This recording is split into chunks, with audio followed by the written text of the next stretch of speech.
ایک سورہ فاتحہ 3 دفعہ سورہ توحید پڑھ کر تمام مومنین مومنات مرحومین، تمام علماء، تمام شہداء، اپنے تمام مرحومین کو، میرے مرحومین کو، بانی مجلس کے مرحومین کو، استاد سعید سبت جعفر، شہید قاسم سلیمانی، شہید عارف حسینی کی روح کو بڑھ کر بخش۔ بسم اللہ الرحمن الرحیم، الحمدللہ رب العالمین الرحمن۔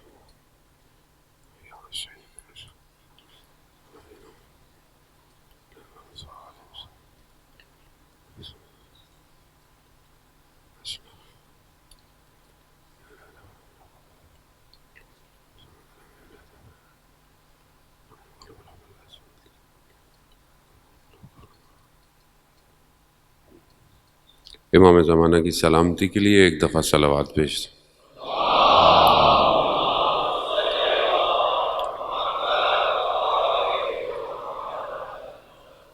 لا حول ولا قوة الا باللہ العلی العظیم، حسبنا اللہ ونعم الوکیل، نعم المولا ونعم النصیر۔ اعوذ باللہ من الشیطان الرجیم، بسم اللہ الرحمن الرحیم۔ الحمد للہ الذی یؤمن الخائفین وینجی الصالحین ویضع المستکبرین ویہلک ملوکا ویستخلف آخرین، والصلاة والسلام علی رسول ثقلین محبوب رب المشرقین والمغربین، جد الحسن والحسین، نبینا سیدنا ابی القاسم محمد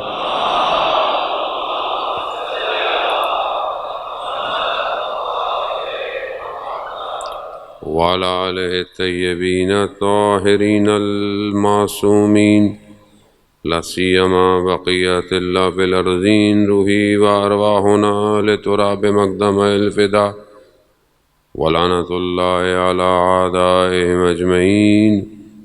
بسم اللہ الرحمن الرحیم، رب اشرح لی صدری ویسر لی امری واحلل عقدۃ من لسانی یفقہوا قولی، اما بعد فقد قال اللہ تبارک تعالی فی کتاب الحکیم والقرآن المجید، وما خلقت الجن والانس الا لیعبدون۔ صلوات بھیج دے محمد والو۔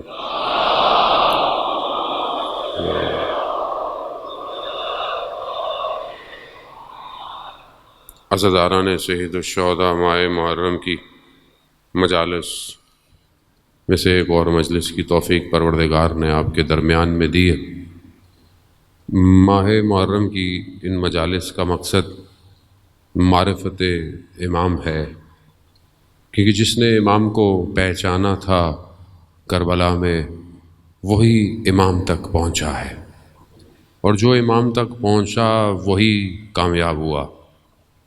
آج ہم اگر اپنے وقت کے امام تک نہیں پہنچ پا رہے تو اس میں مکتب میں یا آئیڈیالوجی میں مسئلہ نہیں ہے، مسئلہ ہمارے اپنے اندر ہے کہ ہم امام تک کیوں نہیں پہنچ پا رہے، اور اس پہنچنے کے لیے ہمیں جہاں امام کی معرفت کی ضرورت ہے وہاں ہمیں یہ بھی دیکھنا پڑے گا کہ کون سی چیزیں رکاوٹ ہیں جو امام تک نہیں جانے دے رہی۔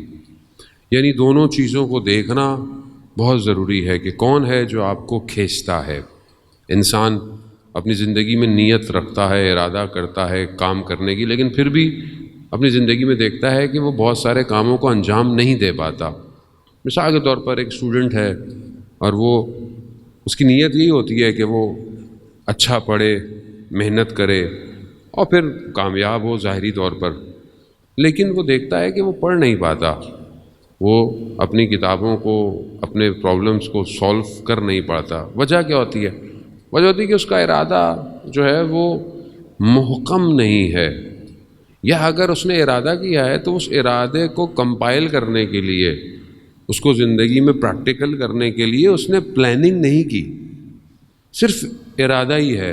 تو ظاہر ہے صرف ارادہ ٹھیک ہے، ارادہ امپورٹنٹ ہے کیونکہ ارادہ موو کرتا ہے، لیکن آگے پلاننگ بہت ضروری ہے کہ میں کس طرح کروں یہ کام کو۔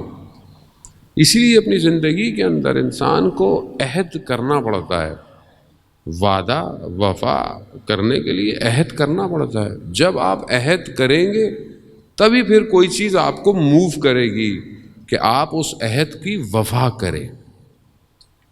اور ہم جو مجالس میں آتے ہیں ہم اس لیے آتے ہیں کہ وہ جو عہد کیا ہے اس کو پورا کریں، کیونکہ قرآن بھی یہی کہتا ہے، شخص جو ہے وہ امام زین العابدین علیہ الصلوۃ والسلام کی خدمت میں اللہ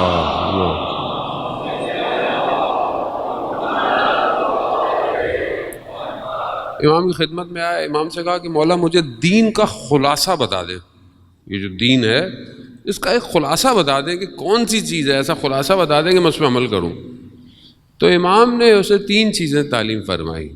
پہلی چیز امام نے کہا کہ اپنے عہد کو وفا کرو، جو تم نے عہد کیا ہے، جس سے تم عہد کرتے ہو، وعدہ کرتے ہو، اس کو وفا کرو، یہ پہلی چیز ہے۔ دوسری چیز کہا کہ قول الحق، حق بات کہو، ہمیشہ حق بات کہو۔ تو میں اس کو بعد میں تھوڑا سا کھولوں گا آپ کے لیے۔ تیسری چیز حکم بالعدل، یعنی اگر کسی چیز کا حکم کرو تو عدالت کے ساتھ کرو۔ یہ امام نے خلاصہ کر دیا۔ اب آپ بولیں 3 چیزیں تھیں، لیکن اب آپ اس کو عمل کرنا شروع کر دیں۔ جس سے عہد کیا ہے، قرآن کہتا ہے اوفو بعہدکم، جو تم نے وعدے کیے ہیں ان کو پورا کرو، ان کو وفا کرو۔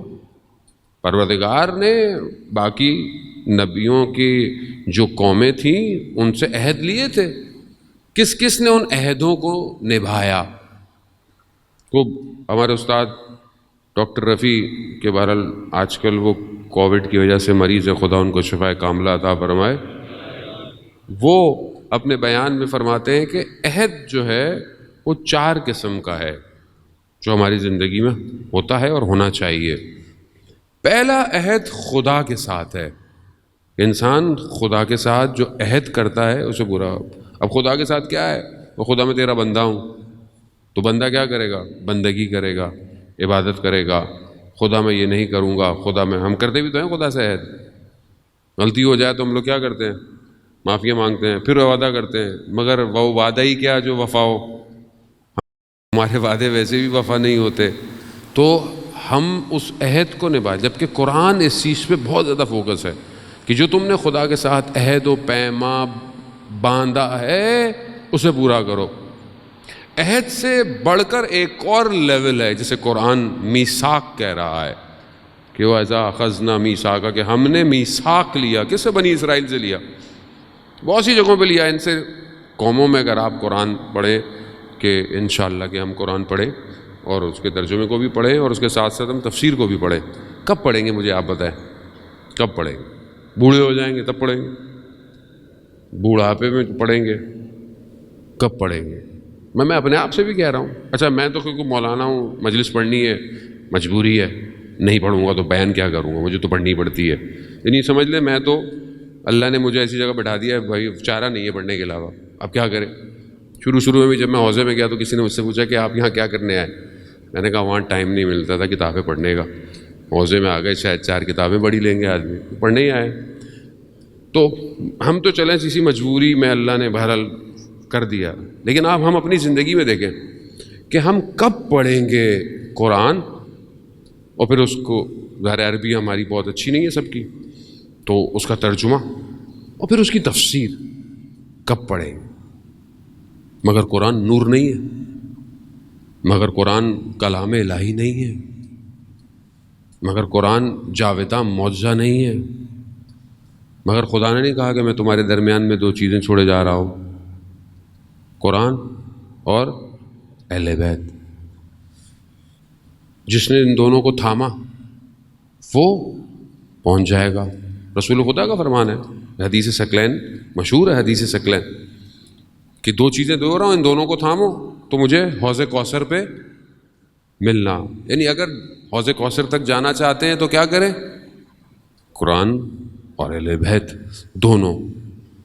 قرآن اہل بیت کی تعریف کر رہا ہے، اہل بیت قرآن کو بیان کر رہے ہیں۔ خود ابن عباس سے کہا تھا نا کہ کیا آپ حضرت علی کی شان بیان کرتے رہتے ہیں؟ تو ابن عباس نے کیا تھا، میں قرآن کی تلاوت چھوڑ دوں؟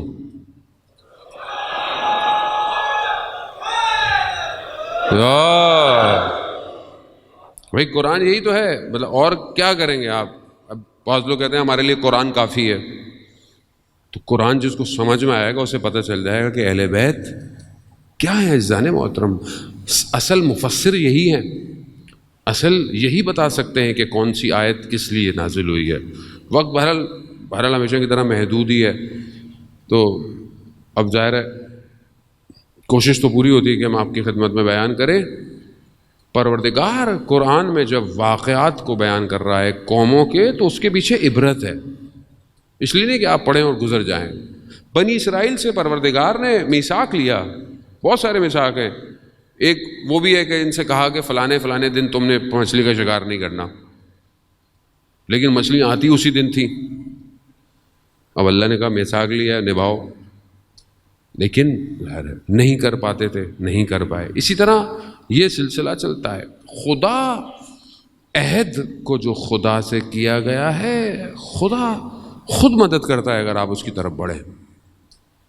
قرآن کے اندر پروردگار نے ارشاد فرمایا ہے کہ من المومنین رجال، مومنین میں سے کچھ مرد ایسے ہیں کہ جو انہوں نے عہد کیا ہے اسے پورا کرتے ہیں، جو انہوں نے عہد کیا ہے اسے پورا کرتے ہیں۔ کچھ کر چکے ہیں، کچھ کریں گے، اور خدا اپنے وعدے سے جو ہے وہ تخلف نہیں کرتا۔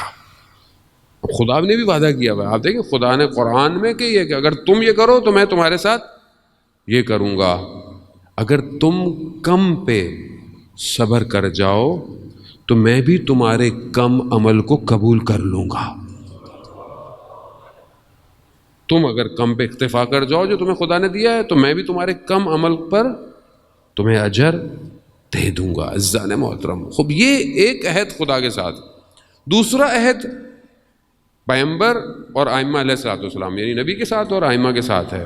خوب یہ بھی لوگوں نے عہد کیا پیغمبر کے ساتھ، ہم آپ کے ساتھ رہیں گے۔ جنگ احد کے اندر کچھ لوگ آئے جو جنگ بدر میں نہیں آ پائے تھے، انہوں نے کہا کہ ہم نے عہد کیا تھا کہ ہم وہاں نہیں آ پائے، ہم آپ کے ساتھ آئیں۔ لوگ آئے، تشریف لائے، لوگوں نے شہید بھی ہوئے۔ اس طرح رسول کے ساتھ بہت سارے اور عہد و پیما چلتے رہے۔ ائمہ علیہ الصلوۃ والسلام کے ساتھ بھی لوگوں نے عہد کیا اپنے دور کے اندر، اور اس عہدوں کو نبھایا ہے۔ امام نے بھی جس کے ساتھ عہد کیا اس کو وفا کیا، اور جس نے ائمہ کے ساتھ عہد کیا اس کو پورا کیا۔ امام رضا علیہ الصلوۃ والسلام، اللہ،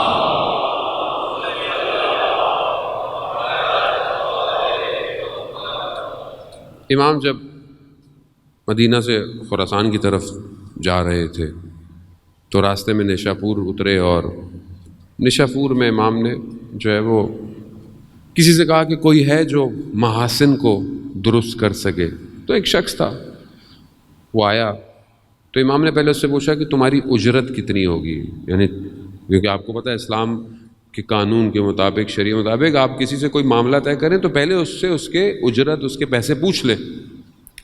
ہم تو کرانے کے بعد اتنے مانگ رہے ہو، اتنے تو نہیں بنتے بھائی، یہی دیں گے۔ اب وہ بیچارے سے کام تو کرا لیے، وہ بیچارہ کیا دے گا؟ ہمارا تو روٹین یہی ہے۔ اسلام کہہ رہا ہے پہلے طے کرو، پہلے طے کرو۔ امام اس سے کہہ رہے ہیں تمہاری اجرت کیا ہے؟ وہ کہہ رہا ہے مولا میرے لیے تو خود یہ سب سے بڑی اجرت ہے کہ میں آپ کی خدمت کر رہا ہوں۔ پھر بھی امام نے اس کو بہرحال کہا کہ اس نے کہا، مختلف روایتیں، ایک میں یہ کہ امام نے اس سے وہ پتھر مانگا جس پہ وہ اپنا جو ہے وہ چاقو تیز کرتا تھا، امام نے اس کو اعجاز امامت سے سونے کا بنا دیا۔ اس نے کہا مولا اسے واپس پتھر بنا دے۔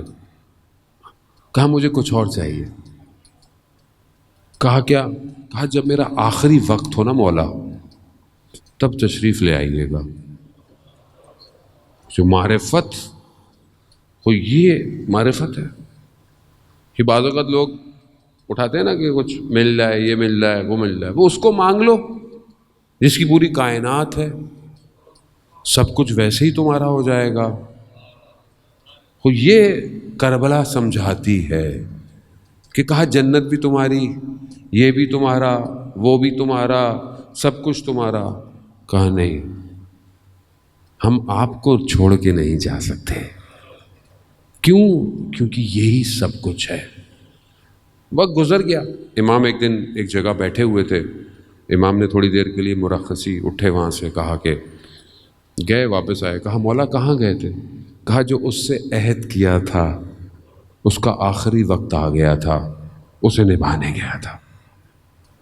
کتنا خوش قسمت ہے شخص کہ جو امام سے ایسا معاملہ انجام دے. ایسا معاملہ. استاد سے طالب کہہ رہے کہ میں جہاں مجلس پڑھتا تھا وہاں پر ایک شخص تھا جو ساری زندگی مسجد میں امام بارگاہ میں خدمت کرتا تھا, چائے پلاتا تھا ساری زندگی. کئی اچھی خاصی اس کی عمر ہو گئی تھی, جیسے یہاں بھی ادھر لوگ کام کرتے ہوں گے. کہتا ہے ایک دن اس کے بچے دوڑتے ہوئے آئے, کہا کہ بابا کی حالت خراب ہے, بالکل لگتا ہے کہ آخری وقت آ گیا, آپ جلدی آئیے. کہا میں جلدی سے پہنچا, دیکھا کہ حالت احزار میں, یعنی بس اب روح نکلنے والی ہے. تو میں نے جلدی جلدی اس کو تلقین پڑھانا شروع کر دی, کلمہ پڑھایا کہ یہ کلمہ آخری وقت میں پڑھ لے. کلمہ آخری وقت میں نصیب ہونا بہت مشکل کام ہے, آسان نہیں ہے. زبان جو ہے وہ لا الہ الا اللہ بولے. کیوں؟ کیونکہ شیطان آخری وقت تک دھوکہ دیتا ہے. اس لیے آپ دیکھیں کہ آج کل جو بڑے بڑے علماء ہیں, اولیاء ہیں, ان کی دعائیں کیا ہیں؟ خاتمہ بخیر ہو, حق پہ موت آئے. کیوں؟ کیونکہ نہیں پتا کہ آخری وقت میں کیا دھوکہ دے جائے شیطان. وہ دیتا ہے آخری وقت میں آ کے, وہ کہتا ہے یہ لو پانی پلا دوں گا, یہ کر لوں گا, وہ کر لوں گا, بچ جاؤ گے. انسان اگر ایمان محکم نہ ہو تو متزلزل ہو جاتا ہے اس وقت. اس کو کہا لا الہ الا اللہ پڑھو, محمد رسول اللہ پڑھو, ولایت کے لیے گواہی. تو یہ چپ کہہ رہا ہے کہ کیا کر رہے ہو, ساری زندگی تم نے اتنی محنت کی, ساری زندگی تم نے اتنا کیا, اب وقت آیا تم کیوں نہیں نام لے رہے؟ نہیں بول رہا. پریشان ہو گئے بچے, یہ خود مولانا پریشان ہو گئے, بہت زیادہ بولا کہ کھولو اپنی زبان کھولو. تو ایک دم اٹھا, اس نے بولا کہ جن کی ساری زندگی خدمت کی ہے وہ خود آئیں گے تو بولوں گا. جن کی ساری زندگی خدمت کی ہے. کہا ہم پریشان. کہا تھوڑی دیر میں, کیونکہ کردستان کا رہنے والا تھا تو مادری زبان ترک تھی. کہا ہم نے تھوڑی دیر میں دیکھا کہ ایک دم احترام میں کھڑا ہوا اور کہا کہ خوش آمدید میرے مولا حسین. یعنی یہ ہے عہد کہ زندگی ان کے لیے گزاری, آخری وقت میں بھی انہی کا انتظار ہے. خوب یہ عہد و پیما کرنا پڑتا ہے. سید الشہداء علیہ الصلوۃ والسلام نے بھی اپنے اس وقت میں کہ جب امام کے اوپر یہ آیا, امام نے خط لکھے, خط کے ذریعے سے لوگوں کو دعوت دی. کہیں پر راستے میں جب جا رہے تھے تو کہیں جو ہے وہ امام نے اپنے خطبوں کے اندر لوگوں کو بلایا, کہیں کسی قاصد کو بھیجا. ہر طریقے سے امام نے لوگوں کو دعوت دی. ایک ہوتا ہے کہ شخص آپ کو, آج کل کا دور ایسا ہے, مثال آج کے دور کی دینی پڑتی ہے. مثال کے طور پر آپ کے کوئی گھر پہ آئے, یا اس سے پہلے وہ آپ کو واٹس ایپ کر دے. اب تو شادی کے کارڈ بھی پرنٹ نہیں ہوتے, واٹس ایپ چلے جاتے ہیں, خرچہ ختم ہو گیا ہے, واٹس ایپ چلے گا. لیکن وہ شخص جس کے بیٹے کی شادی, اگر وہ خود آپ کے ایک دروازے پہ آئے تو کتنی اہمیت بڑھتی چلی جاتی ہے نا, کہ پہلے تو ایسی بھیجتی تھا, آپ خود آ گئے ہیں, یعنی چیز کی اہمیت بڑھ گئی. امام نے خود خط لکھے بلانے کے لیے لوگ, آسان نہیں تھا. خواص لوگوں کو, اور کئی لوگوں کو امام نے خود دعوت دی, آؤ آؤ. خود راستے میں, جیسے میں نے پہلے بھی عرض کیا, شخص جو کہ ایسا ہے کہ جو امام کہہ رہے ہیں کہ تم خوارج میں سے ہو, تم میرے بابا کے مقابلے میں آئے ہو, سب کچھ آئے ہو, لیکن پھر بھی میں تمہارے ساتھ عہد کرتا ہوں, میں تمہیں ضمانت دیتا ہوں, اگر میرے پاس آ جاؤ تو میں رسول خدا سے تمہیں شفاعت دلواؤں گا. لیکن اس نے کہا یہ لیجئے, یہ لیجئے, یہ لیجئے. امام نے کہا یہ چیزیں تو بازار میں مل جاتی ہیں, تلوار بازار میں مل جاتی ہے, گھوڑا بازار مل جاتا ہے, مجھے یہ نہیں چاہیے, مجھے تم چاہیے. زہیر ابن کین اپنا قاصد بھیجا, بیٹے کو بھیجا, لوگ آئے, آخری وقت تک آئے. وہاب ابن کلبی کرسچن ہے, مسیح ہے, 17 دن ہوئے شادی کو, 17 دن ہوئے شادی کو.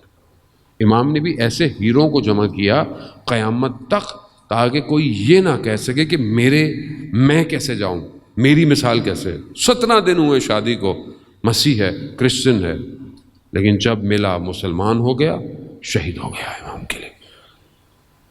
ایک اور شخص کہ جس کا باپ سامنے کربلا میں ٹکڑے ٹکڑے ہو گیا، بیٹا مولا کی خدمت گیا، مولا مجھے بھی اجازت دیں. کہا تمہارے باپ نے قربانی دی ہے، تم ایک ہی بیٹے ہو. کہا نہیں، میری ماں نے مجھے اجازت دی ہے، جاؤ تم بھی جا کے شہید ہو. کیسا عہد کیا ہوا تھا لوگوں نے. وہاب کی ماں کے لیے تو سر واپس دیا گیا، سر قلم کر کے واپس دیا. کیا عظیم ماں تھی. سر کو دشمن کی طرف پھینکا. کیا کہا کہ جو ہم دے دیتے ہیں وہ لیتے نہیں ہیں. یہ کون لوگ تھے؟ یہ کس جگہ، یہ کون سی وادی ہے؟ امام مولا آپ کے اندر کیا ہے، ایسا کیا ہے جو ہمیں نظر نہیں آ رہا؟ اس لیے تو یہ کہا گیا کہ یاد کرو، ہر وقت کربلا کو یاد کرو. یا لیتنی کنتو معاکم فافوز فوزا عظیما. جب بھی تمہیں کربلا والے یاد آئیں یہ عبارت کہو، کیوں کاش ہم آپ کے ساتھ ہو تو ہم بھی کامیاب ہو جاتے. جب تک آپ یاد نہیں کریں گے، جب تک آپ اس وادی میں نہیں جا سکتے. لیکن یہ عہد جو امام کے ساتھ کرنا ہے، ظاہر اس کے لیے وہ انسان کو اپنے آپ کو پاک کرنا ہے. ہم ہر روز صبح، میں نے اس لیے ہم بولا ہے کہ آپ ناراض نہ ہو، ہم ہر روز صبح دعائے عہد پڑھتے ہیں. کیا ہے یہ؟ امام سے عہد ہے نا، وعدہ ہے. کرتے ہیں کہ نہیں کرتے؟ ہم ہر روز عہد کرتے ہیں. دعا عہد کیا ہے؟ وہ روز ہے کہ ہمیں قرار دے اپنے ان میں سے. میں مر بھی جاؤں تو مولا میں قبر سے اٹھوں، تلوار لے کر اٹھوں. اللہم ارنی طلعت الرشیدہ.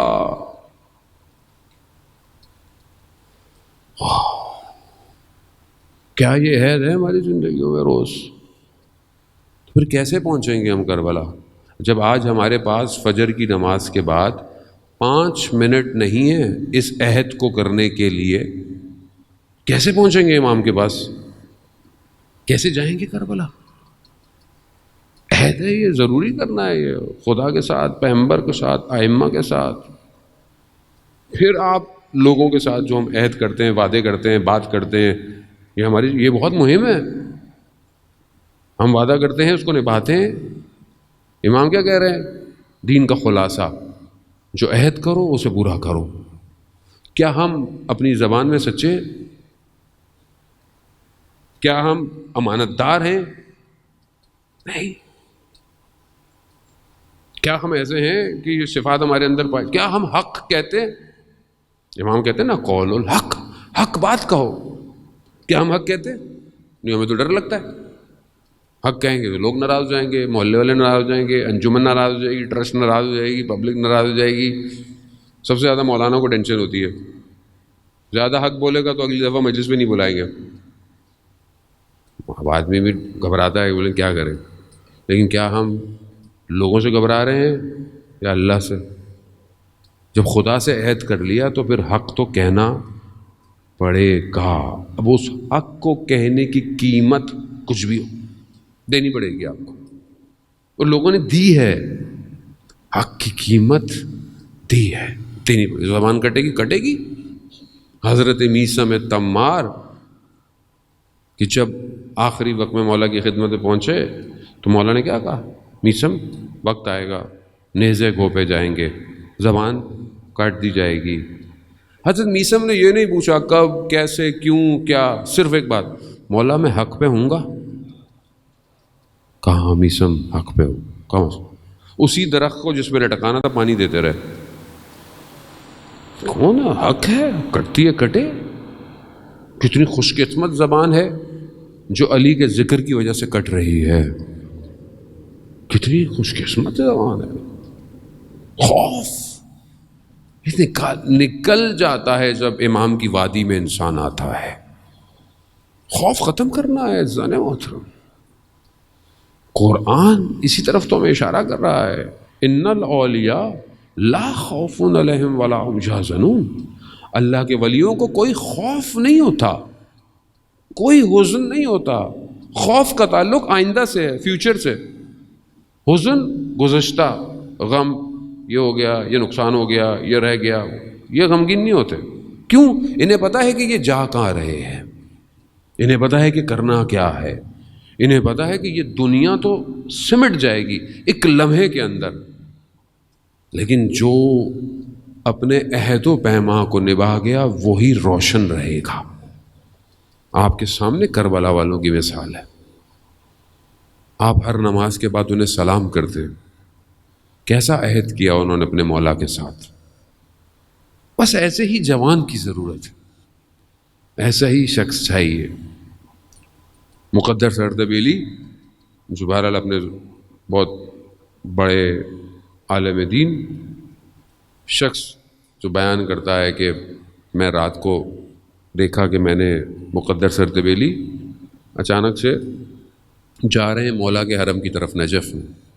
میں بھی پیچھے پیچھے ہو گیا اور دیکھا کہ دروازہ بند ہے حرم کا دروازہ بند ہوتا تھا رات کو, اب کھلتے ہیں. کہا جیسے وہ قریب گیا دروازہ کھل گیا خود. میں دیکھا یہ اندر گئے, کچھ آوازیں آئیں, کچھ باتیں آئیں, باہر آئے.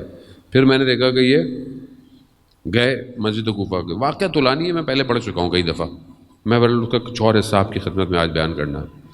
مسجد کوفہ میں گئے, وہاں دیکھا ایک نور ہے, روشنی ہے, یہ کچھ باتیں کر رہے ہیں. پھر کہہ رہے واپس آ رہے تھے مسجد کوفہ سے ہوتے ہوئے سہلا کی طرف سے لے کے نجف کی طرف, تو پیچھے پیچھے مجھے کھانسی آ گئی. اب یہ پیچھے پیچھے ہے, مجھے کھانسی آئی تو رک گئے. انہوں نے میری طرف دیکھا, کہا تم کب سے میرے پیچھے ہو؟ میں شرمندہ ہوا,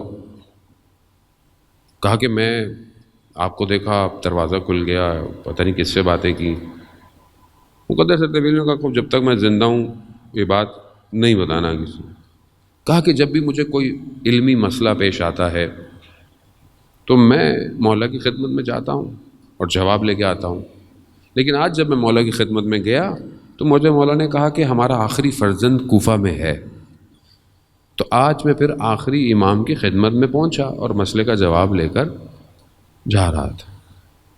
اب یہ ایک شخص اس مقام پہ پہنچ جائے کہ اپنی مشکل مولا گفتگو کر رہے ہیں, بتا رہے ہیں, پھر آخری امام سے ایک شخص کیسے پہنچ جاتا ہے؟ تو لوگ بتاتے ہیں ان کی والدہ سے لوگوں نے پوچھا تھا کہ ایسا فرزند کیسے پیدا ہوتا ہے, تو انہوں نے کہا کہ میں نے زندگی میں کبھی حرام لقمہ نہیں کھایا, میری نگاہوں نے کبھی حرام نہیں کیا, یعنی نامحرم کو, اور میں نے ہمیشہ باوضو ہو کے سے دودھ پلایا ہے. شبہ بھی ہونا جس پر میں نے وہ بھی نہیں کھایا. تو کہتے ہیں ان کے جو والد تھے وہ بھی عالم دین تھے, جب وہ طالب علم تھے, جوان تھے, اتنا حلال حرام کا خیال رکھتے تھے. تو ایک دفعہ کہیں بیٹھے ہوئے آرام کر رہے تھے کسی جگہ, تھک گئے, دن کا ٹائم, اٹھے تو بھوک لگی, دیکھا کہ پانی بہہ رہا ہے نہر کا, اس پہ سیب تھا, سیب اٹھایا اور کھا لیا. جب کھا لیا تو انہیں احساس ہوا کہ یہ پتہ نہیں کس کا سیب تھا جو بہتا ہوا آ رہا تھا. جب تک اس سے میں حلالیت یعنی اجازت نہیں لوں گا, یہ تو حرام ہے میرے اوپر. اس پانی کا پیچھا کرتے رہے کہ پانی آ کہاں سے رہا ہے. جاتے جاتے ایک باغ میں پہنچے کہ باغ درخت کے اندر سے یہ پانی سیب کے درخت سے آ رہا. اس باغ کے مالک کے پاس گئے, کہا کہ ایسے ایسے سیب آپ کا ہی گرا ہوگا, میں نے کھا لیا, مجھے حلال کر دیجئے. اس شخص نے کہا کہ میں ایک شرط پہ حلال کروں گا. کہا میری بیٹی سے شادی کرو. کہا میری بیٹی جو ہے وہ نہ بول سکتی ہے نہ سن سکتی ہے, گونگی بھی ہے اور بہری بھی ہے, اور اس کا بدن بھی شل ہے. لیکن اتنے حلال کے قائل تھے, انہوں نے اس شرط کو قبول کیا, اس کو قبول کیا. جب شادی ہوئی, نکاح ہوا, کمرے میں گئے, جیسے داخل ہوئے تو خاتون نے ان کو سلام کیا، یہ پریشان ہو گئے، یہ تو بول رہی ہے۔ تو والد آئے، کہا یہ تو بول رہی ہے، کہتا ہاں میں دیکھ رہا تھا کہ تم اتنے متقی پرہیزگار ہو، میں تمہارا امتحان لینا چاہتا تھا، لیکن جو میں نے کہا میں نے سچ کہا، جھوٹ نہیں کہا۔ یہ یعنی گونگی، یعنی بولی نہیں، یعنی اس نے کبھی بھی کسی کی غیبت نہیں کی ہے۔ یہ بہری، اس نے کبھی نامحرم یا کوئی آواز نہیں سنی ہے، اس نے کبھی کسی نامحرم کو نہیں دیکھا ہے، یہ پاک صاف۔ وہ ظاہر ہے پھر اسی بطن سے جو پیدا ہوتے ہیں پھر مقدس سے اردبیلی انسان محترم۔ اللہم صلی علی محمد۔ ہم بھی جو محرم میں آئے ہیں، ہم بہرحال ٹھیک ہے، بہرحال ہم خطا کار ہیں، ہم سے غلطیاں ہوتی ہیں ہم زندگی میں، لیکن ہمیں یہ موقع ملتا ہے عزیزان محترم کہ ہم امام سے عہد کریں کہ ہم اب یہ غلط کام نہیں کریں گے۔ جو ہو گیا، انسان ہے، انسان دیکھیں سب سے پہلے ہی انسان پشیمان ہونا ضروری ہے۔ اس کو پہلے وہ پشیمان تو ہو، شرمندہ تو ہو کہ وہ غلط کر رہا ہے۔ اب جس کو یہی نہیں پتا کہ وہ غلط کر رہا ہے کہ صحیح کر رہا ہے، تو وہ استغفار کیسے کرے گا؟ جو شرمندہ ہوگا وہ آگے کی طرف بڑھے گا۔ یہ ولایت کا دروازہ ہے، اس لیے کچھ ہو گیا آ جاؤ، کھلا ہوا ہے۔ اب جب تم آ گئے تو پھر امان میں آ گئے، لیکن اب غلطی نہیں کرنی۔ کیوں؟ میں نے کل بھی آپ کی خدمت میں عرض کیا، کیونکہ جتنا آپ قریب آتے جائیں گے امتحان بڑھتا چلا جائے گا، اور جتنا آپ کا درجہ بڑھتا چلا جائے گا اتنا واپسی سخت ہو جائے گی۔ مثال کے طور پر آپ ہائی وے پہ گاڑی چلا رہے ہیں، رائٹ پہ جو لین ہوگی وہ آہستہ گاڑی کے لیے ہوگی، لیکن جو بالکل لیفٹ پر ہے وہ فاسٹ ٹریک ہے۔ یہاں گاڑی سب سے جس کو تیز چلانی ہے اس پہ چلائے گا، جو 20 30 40 اسپیڈ ہے وہ یہاں نہیں چلائے۔ کیوں؟ اس کے لیے پیچھے ہے، ورنہ حادثہ ہو جائے گا۔ اور اگر اس لائن میں، اس رو میں تیزی بھی بہت ہے، پہنچنا بھی بہت جلدی ہے، لیکن ذرا سی غلطی جان لیوا حادثہ ہے۔ 20 کی اسپیڈ پہ حادثہ ہو جائے، بچنے کے چانس ہیں، 120 کی اسپیڈ میں بچنے کے چانس کم ہے۔ بس یہ جو عہد کر لیا، پھر اگر کوئی غلطی ہوئی تو بس پھر نقصان زیادہ ہے۔ آیت اللہ شمس الدین اپنی کتاب میں ایک جوان کا واقعہ بیان کرتے ہیں۔ طالب علم کہتے ہیں میں بازار سے گزر رہا تھا تو ایک نامحرم پر میری نگاہ پڑی اور اس نے میری نگاہ کو کھینچ لیا، اپنی طرف متوجہ کر لیا۔ تصویر ظاہر ہے فریم میں آ جاتی ہے۔ ابھی بہت سے لوگ کہتے ہیں نیت اچھی ہونی چاہیے، نیت تو خراب نہیں تھی، میں دیکھ رہا تھا، تصویر تو آ گئی نا ذہن میں۔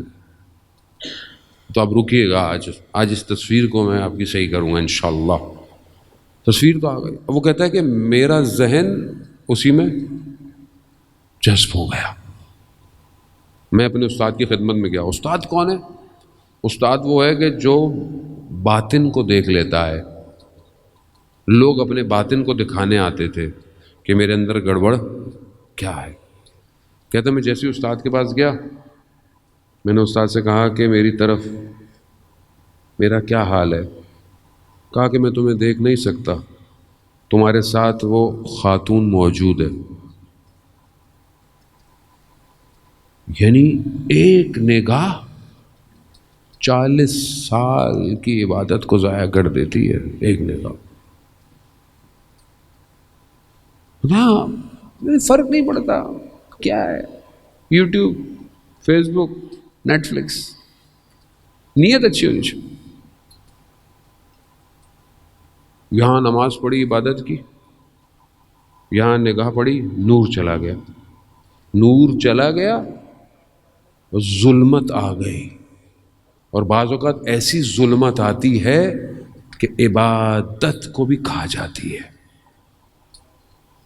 تاریکی میں لے جاتی، نہیں ہٹتی۔ اس لیے امام خمینی نے کہا کہ ایک نگاہ نامحرم صدیوں کے فاصلے پہ پھینک دیتی ہے، ذہن میں بس گئی۔ کہا کہ جب تک یہ تمہارے اندر ہو رہا تھا میں تمہیں دیکھ ہی نہیں سکتا۔ بہت شرمندہ ہوا، سجدے میں گیا، کریا کرتا رہا، خدا غلطی ہو گئی، خدا معاف کر دے۔ متصل ہوا حضرت سیدہ سے، کہا بی بی میری عزت آپ کے حوالے ہے، بچا لے مجھے۔ آپ دیکھ رہے ہیں ایک نے کہا، بی بی نے لطف کیا، نکال دیا باہر۔ پھر استاد کے پاس گیا، کہا ہاں اب چلی گئی ہے وہ تمہارے اندر سے۔ ہم صبح شام کیا کر رہے ہیں؟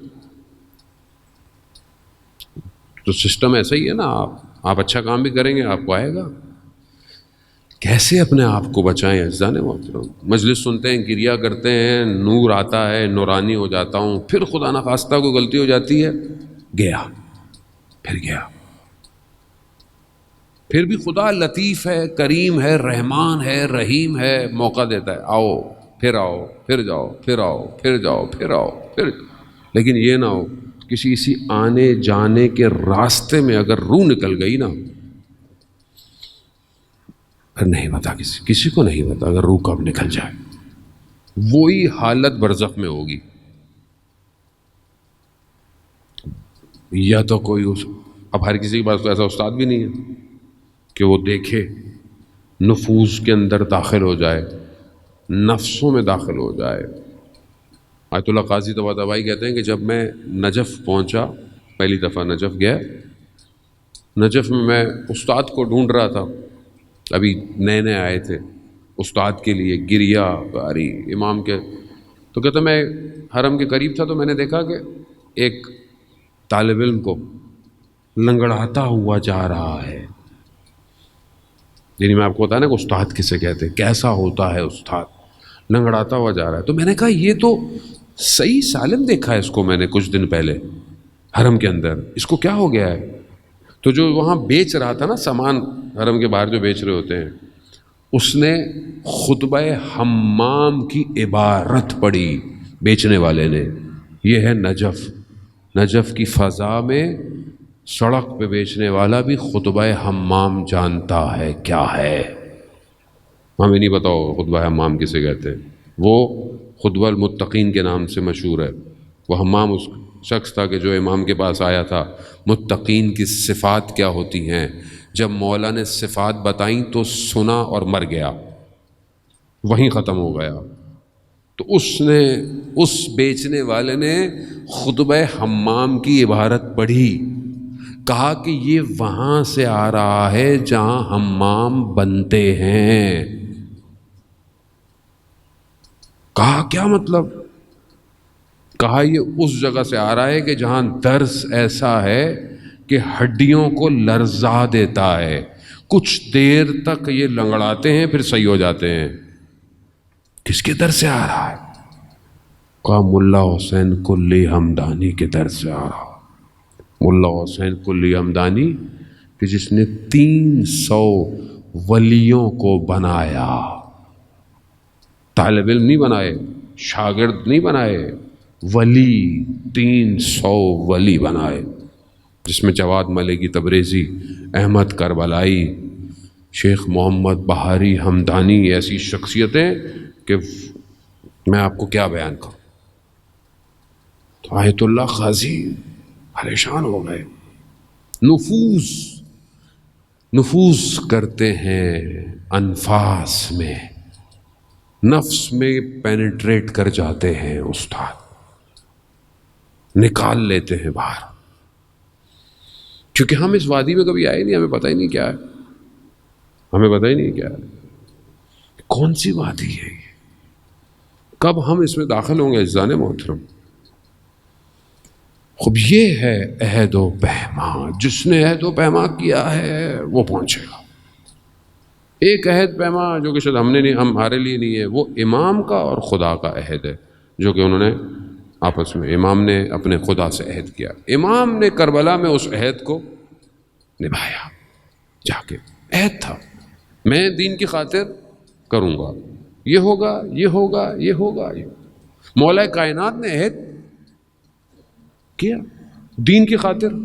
لوگ کہتے ہیں مولا خاموش رہے، وہ دین کی خاطر تھا، خاموش رہے۔ اس لیے تو مولا نے آخری وقت میں کہا فزتو برب الکعبہ، میں رب کعبہ کی قسم کامیاب ہو گیا۔ یہ کامیابی کیا تھی؟ عہد پورا کیا۔ امام حسین علیہ السلام نے عہد کو جو خدا کے ساتھ کیا، یا ایت النفس المطمئنہ، اے اطمینان پانے والے نفس، ارجعی الی ربک۔ کیا مقام ہے عزیزان محترم، ہم دیکھ نہیں سکتے۔ وقت بہرحال بہت تیزی سے اپنے اختتام کی طرف بڑھ گیا، اس کو میں انشاءاللہ کل آپ کی خدمت بیان کروں گا۔ پلٹنا ضروری ہے، پلٹ آئیے۔ توبہ پلٹنا ہے، توبہ کے معنی کیا ہے؟ پلٹنا ہے، واپس آ جاؤ، غلط چلے گئے واپس آ جاؤ۔ اسی طرح کربلا میں بھی ایک شخص پلٹا ہے، وہ شخص کہ جس نے خود امام کا راستہ روکا، امام کا راستہ روکا۔ امام ایک مقام پہ دیکھا کہ سامنے لشکر آ گیا، لشکر تھا، پیاسا تھا لشکر۔ امام پچھلے مقام سے پانی اتنا لے کے آئے تھے، ہزاروں کے لشکر کو سیراب کیا، حتیٰ ان کے جانوروں کو بھی پانی پلایا۔ جب جانے لگے تو بس حر نے فرس پہ ہاتھ رکھ لیا، امام کو جانے نہیں دے رہا۔ بڑا سخت کام تھا یہ، امام کے مقابلے میں آیا، امام کو روکا۔ امام نے ایک جملہ ادا کیا، کیا کہا؟ حر تیری ماں تیری عزا میں بیٹھے، اور تیری ماں تیرے لیے ماتم کرے۔ کیا ہے امام نے اس جملے کو حر کی تحقیر کے لیے بیان کیا؟ نہیں، امام ہادی ہے، امام ہدایت دینے والا ہے۔ امام جانتے تھے کہ اس کو کہاں سے بیدار کرنا ہے، امام نے بیدار کیا۔ کہاں سے بیدار کیا؟ کس جگہ سے بیدار کیا؟ ہاں عزاداران محترم، وہ در سیدہ ہے۔ یہ ایسا دروازہ ہے جو آ گیا وہ کامیاب ہو گیا، اور جس نے اس در کو چھوڑ دیا وہ ناکام۔ امام نے حر کو اسی در کی دعوت دی۔ کیا کہا حر نے؟ کہا اگر کوئی اور عرب کا شخص یہ کہتا تو میں اسے جواب دیتا، مگر میں آپ کی والدہ کے احترام میں، اللہ، یعنی یہ معرفت حر کے پاس تھی، بس یہی ایک احترام حر کو حر علیہ السلام بنا گیا۔ یہی ہے در۔ آج ہم پریشان ہوتے ہیں جانے محترم، کوئی واسطہ۔ میں بہت کوشش کرتا ہوں، بڑا مشکل کے اندر پھنسا ہوں مجلس میں آنے سے پہلے، کہ کوئی اور مگر مجھے سوائے سیدہ کے کوئی اور وسیلہ نظر نہیں آتا۔ میں بھی ہمیشہ یہ کہتا ہوں، بی بی آپ کے بیٹے کی مجلس پڑھنے جا رہا ہوں، آپ جانتی ہیں مجھے کتنا آتا ہے، آپ جانتی ہیں میری کیا حیثیت، بس خود ہی کرم کیجیے گا۔ یہ واسطہ ایسا ہے، یہ دروازہ ایسا ہے کہ قرآن کہتا ہے انہوں نے خالی کسی کو نہیں بھیجا، جو آیا سائل آیا، اسیر آیا، جو آیا، اس در سے کوئی خالی نہیں کیا۔ حر نے بھی احترام کیا۔ شب عاشورہ حر پریشان ہے، حر ٹہل رہا ہے۔ شخص نے کہا کہ حر کیا ہوا؟ کہا کہ میں جنگ کرنے نہیں آیا تھا، یہ تو کہہ رہے ہیں کہ کل سر کاٹے جائیں گے۔ کہا حر اگر کوئی مجھ سے پوچھتا کہ کوفہ میں سب سے شجاع کون ہے تو میں تمہارا نام لیتا، یہ تمہیں کیا ہو گیا ہے؟ حر کہتا ہے کہ میں اپنے آپ کو جنت اور جہنم کے درمیان دیکھ رہا ہوں۔ یہ تو حر جانتا ہے نا اس نے کتنا سنگین کام کیا ہے ان کو روک کے. حر نے روکا تھا نا، حر لشکر کا سردار تھا اس میں. حر گیا، پلٹا، خود بھی گیا، اپنے بھائی کو بھی لے گیا، اپنے بیٹے کو، اپنے غلام کو، تڑپتا کانپتا ہاتھوں کو جوڑتا. بولا انہوں نے کہ مولا حر آ رہا ہے. کہا ہاں آنے دو. خوب یہ کریم ابن کریم ہے، یہ تو سب کو آنے دیتے ہیں. آخری وقت تک امام حسین نے لوگوں کو بلایا ہے کہ کوئی آ جائے، شاید کوئی آ جائے. حر آیا. حر نے معافی مانگی، مولا مجھے معاف کر دے، مجھ سے غلطی ہو. کہا کوئی بات نہیں، تم آ گئے. کہا مولا میں سب سے پہلے آپ کو روکا، مجھے سب سے پہلے جانے دیں. بعض علماء کہتے ہیں کہ انسان کسی کا مہمان آئے یا کوئی آئے تو اس کو تھوڑی دیر بٹھاتے ہیں، تھوڑی دیر اس کو بیٹھاتے ہیں، اس کو کچھ دیتے ہیں. کہا مگر مولا نے حر کو روکا نہیں، جانے دیا. کیونکہ مولا اگر بٹھاتے تو پانی پلانا پڑتا، پانی نہیں تھا مولا کے پاس. ہاں ہاں حر جاؤ جاؤ. انہوں نے کہا مولا اجازت دے، میں میدان میں جنگ جانے سے پہلے اہل حرم سے معافی مانگ لوں. کہاں ہے چاہیے. اب حر بیویوں کے خیموں کے باہر خاک کو سر پہ رکھ کر کہا کہ میں معافی چاہتا ہوں، میری وجہ سے یہ سب ہوا، مجھے معاف کر دیں. روز قیامت میں سیدہ سے میری شکایت مت کیجیے گا. یہ کہا اور حر رونا شروع ہو گیا. اہل حرم بھی گریہ کرنے لگ گئے. حر کا بیٹا گیا، شجاع شخص کا بیٹا تھا، بہادر شخص کا بیٹا تھا، گیا لڑا، لڑتے لڑتے زخم لگے، گر گیا. حر دوڑتا ہوا تیزی سے اپنے بیٹے کے بدن پہ پہنچا. حر 3 دن کا پیاسا نہیں تھا، حر کے چہرے پہ زخم نہیں تھے. پہنچ گیا. جیسے ہی پہنچا کیا دیکھتا ہے، اس سے پہلے امام پہنچے ہوئے ہیں.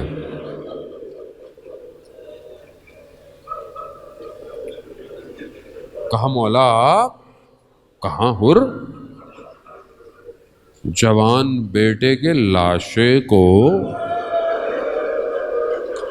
باپ نہیں اٹھاتا. حر اللہ اکبر.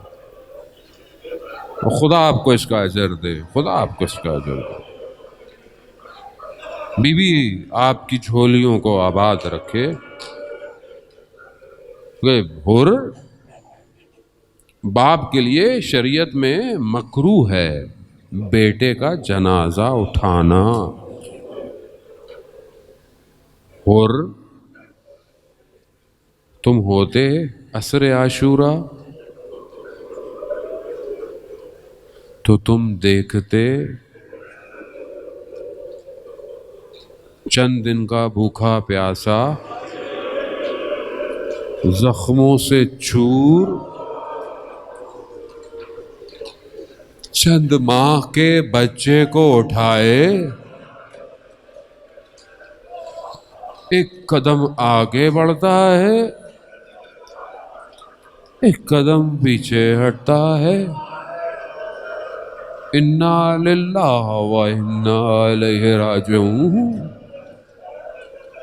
ہاں حر بس آپ نے گریہ کیا، خدا آپ کو قبول کرے، بس آپ نے گریہ، بھائی یہی گریہ ہے. عزیزان محترم، گریہ کی مقدار نہیں ہوتی، گریہ کی کوانٹٹی نہیں ہے. ایک آنسو وجود سے بس آ جائے. میں شروع میں جب مجلس پڑھتا تھا نا تو میں نے، ہمارے ایک دوست تھے مولانا تھے، خدا بہرحال ان کی توفیقات میں اضافہ کرے، میں شروع میں گیا تو میں نے ان کی خدمت میں کہا کہ مجھ سے مذاہب نہیں پڑھے جاتے. یعنی میں پڑھتا ہوں تو بہت تھوڑی دیر 1-2 منٹ پڑھتا ہوں اور مجھ سے پڑھے نہیں جاتے. کیا جملہ کہا آج تک مجھے یاد ہے. کہا دیکھو مصائب پڑھنے کے لیے نا صرف تمہیں بیوی کی مصیبت کو محسوس کرنا ہے، بس تھوڑا سا محسوس، بس۔ اور مصائب گلے سے نہیں پڑے جاتے، سینے سے پڑھو، اندر سے۔ اب ایک آنسو نکل آئے، قبول ہو گئے، وقت گزر گیا، حر خود گیا، حر نے جنگ لڑی، سب کچھ کیا، اب حر گرا، پھر میرا مولا پہنچا، میں قربان جاؤں۔ ایک ایک کے جنازے پہ پہنچا ہے زہرا کا لال، ایک ایک کے جنازے پہنچ۔ وہی حر جس کو پہلے مولا کہہ رہے تھے تیری ماں تیرے عزا میں بیٹھے، آج مولا نے کیا کہا؟ حر، تمہاری ماں نے تمہارا نام کتنا اچھا رکھا، تم واقعاً حر ہو، یعنی تم آزاد ہو گئے۔ ہاں آزاد، آ رہے محترم، حر آزاد ہو گیا، حر آ گیا۔ میں کہوں گا یا صاحب الزمان، یا امام زمان، میں بھی حر کی طرح آپ کی بارگاہ میں آیا، میں خطا کار، میں گناہ گار، میری معافی بھی قبول کر لے مولا، مولا جلدی ظہور کیجئے۔ یہ آنکھیں تھک گئی، ان آنکھوں کو اب نظر نہیں آتا، ان کی بینائی کمزور ہوتی جا رہی ہے، بدن ضعیف ہوتا جا رہا ہے، مولا مولا میری نوکری کو بھی حر کی طرح قبول کر۔